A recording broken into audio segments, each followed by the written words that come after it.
Kain na naman po si Travis. Ay, gutom na gutom eh.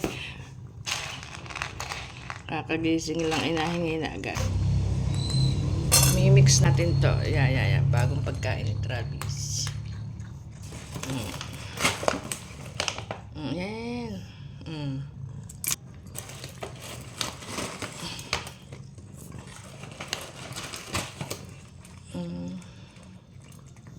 Ito mo naman, anong oras na? 4:30 lang.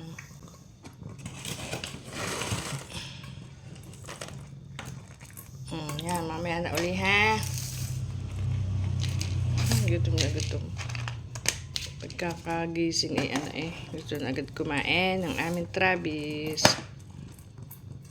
Ito yung bago niyang pagkain.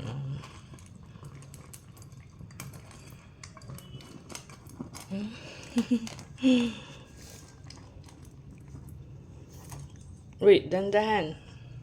Yan.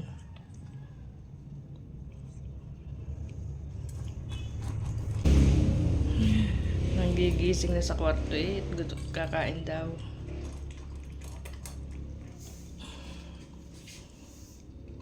Talaga naman inilalapag pa sa ano.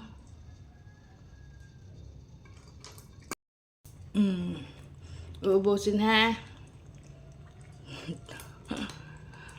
Travis. Tataba ka na uli ng tataba. May bagong pagkain.